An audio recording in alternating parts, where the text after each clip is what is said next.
անկախությունը հռչակելու առաջի օրվանից մեր երկիրը գտնվել է ճգնաժամի մեջ։ Եվ կառավարումը, եթե մենք խոսում ենք ընդհանուր կառավարման մասին, եղել է ճգնաժամային, սկսած 90-ական թվականներից եւ գրեթե ողջ ընթացքում։ Եվ ճգնաժամային կառավարումը նշագրվում է, որ ռեսուրսների պակաս, պարտավորությունների մեծ մակարդակ, մեծ ծավալ եւ կառավարման խնդիրը վերածվում է ինչպես փոքր ռեսուրսներով այդ պարտավորությունները կատարել։ Առհասարակ ես որպեսզի տես այդ պատմական բանի մեջ շատ չընկնենք, դիտարկում եմ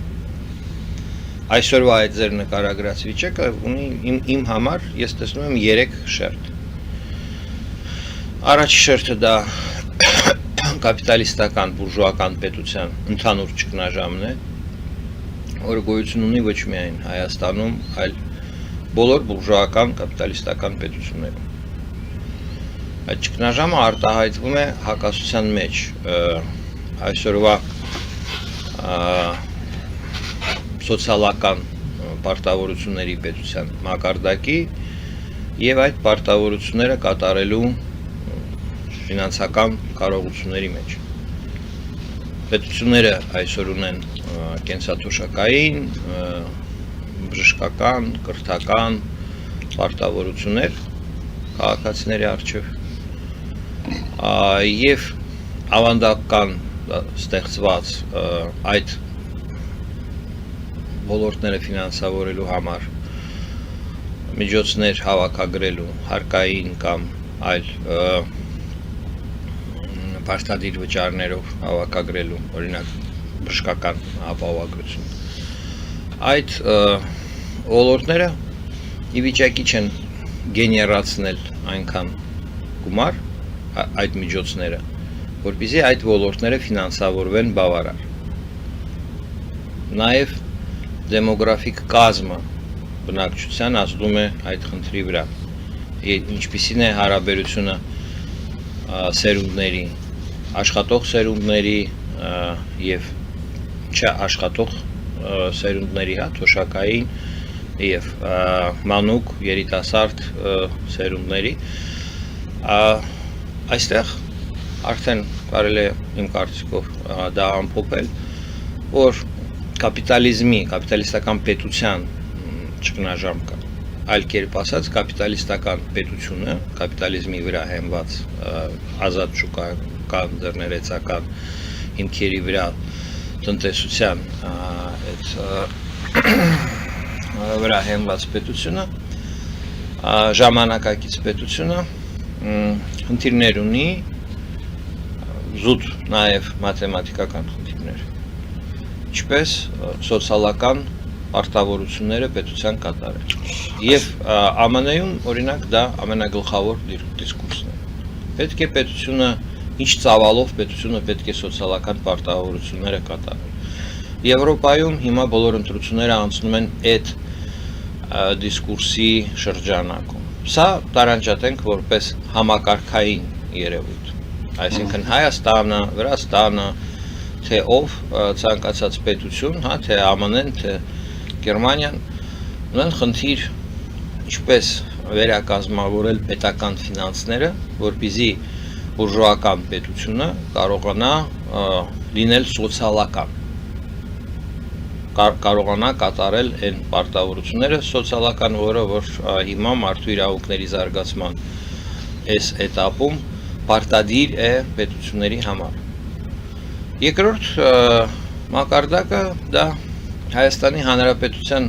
այս ինչպես ասեցի կառավարման ընթացիկ մակարդակն է, որ ստեղծման անկախությունը ձեռք բերման օրվանից բնական է, որ պիտի լիներ ճգնաժամ, բայց Հայաստանում այդ ճգնաժամը դառավ առօրյա երևույթ։ Մեր կառավարումը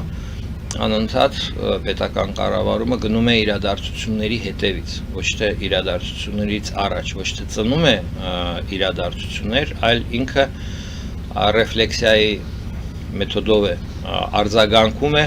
ստեղծվող խնդիրներին, որոշակի ուշացումով որպես կանոն։ Երրորդ մակարդակը դա խոշոր սեփականատերերի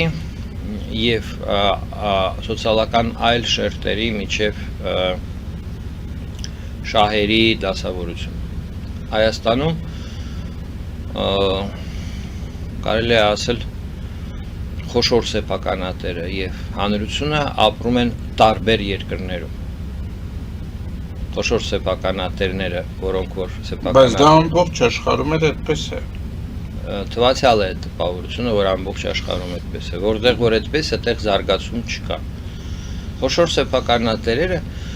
խոշոր ընկերությունները հանդիսանում են տնտեսությունների լոկոմոտիվներ։ Իրենք են գեներացնում ինովացիաների համար անհրաժեշտ միջոցներ եւ իրենք են հանդիսանում ինովացիաների գլխավոր ֆինանսավորողը։ Բացի պետությունից, որը որ նույնպես ռազմատեխնիկական ոլորտում միջազգային հարաբերություններից ելնելով խոշոր պետությունները հանդիսանում են ինովացիոն լոկոմոտիվներ, աշխարհում այսօրվա ժամանակակից աշխարհում իր գլոբալ տնտեսությունով, միջազգային առևտրով խոշոր կորպորացիաները հանդիսանում են ինովացիոն զարգացման լոկոմոտիվներ, որովհետև իրենք են թիրապետում խոշոր գումարների եւ գեներացնում են խոշոր գումարներ եւ հանդիսանում են դրա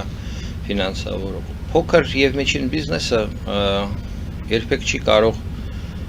նոր ինովացիոն զարգացման համար աղբյուր լինել։ Ստարտափներ ստեղծվում են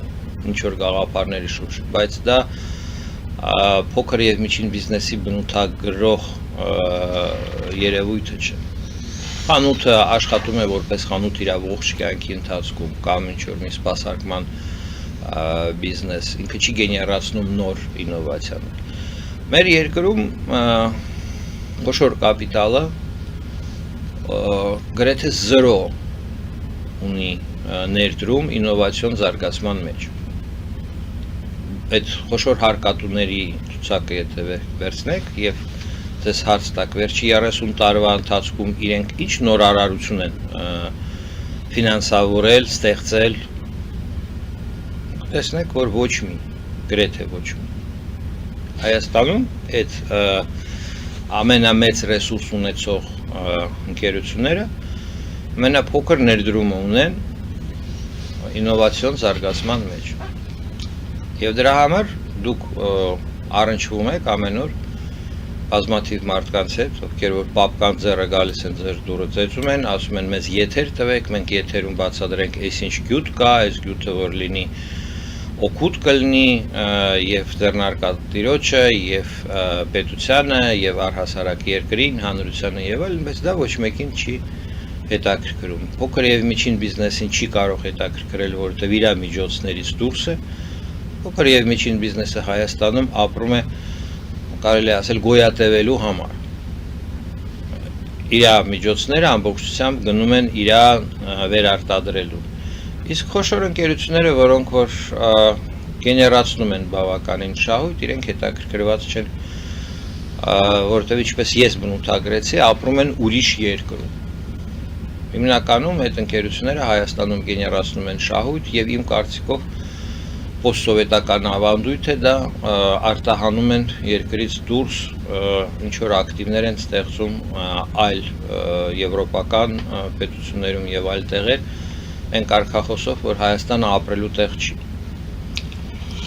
Ինչի ապրելու տեղ չի, որովհետեւ իրավական պետություն չկա, որովհետեւ էս չկա, այն չկա եւ այլն։ Այսինքն դուք այս իրավիճակը հանջեցիք գրեթե օբյեկտիվ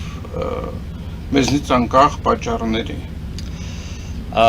Եթե դենք փիլիսոփայական զրույց ենք տանում, Տիգրան, առհասարակ այս տիեզերքում կյանքը դա գոյության համար ես դա օբյեկտիվ նկատի չունեմ դա։ Այդպես է։ Խնդիրը կայանում են դրանում, այս օբյեկտիվ տենդենսները կարող ես հաղթահարել։ Այստեղ արդեն քաղաքական գաղափարի դնեմ ես, եթե կարելի է։ Կարող է Հայաստանը հաղթահարել այն դժվարությունները, որոնք դուք այդպես մանրամասնորեն թվարկեցիք։ Ընտրողների այս կազմով ոչ։ Ինչու։ Հայաստանում գերիշխում է հիմար ապուշ վախեցած ընտրող տեսակը ընտրությունների ժամանակ եւ իրենք ընտրում են ամենավատ, այսպես ասած, թիմը։ Շատ լավ։ Արդյոք Այդ խումբ մարդկանց մոտ հիմար ինտելեկտուալ սահմանափակ վախկոտ մարդկանց համար ինտելեկտը վախ է առաջացնում եւս։ Գերադասել է ինչ որ մի հատ sense քիթը մակրող պերաշկի ուտող էշեշ խոսացող մեկին ձայնը տալ ինքը հասկանալի է, պարզ է եւ սվո է քան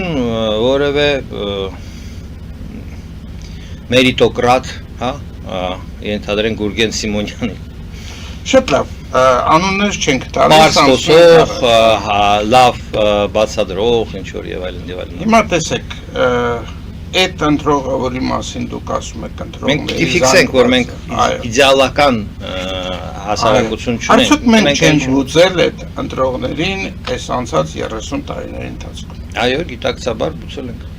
Մենք ասելով Հայաստանի քաղաքական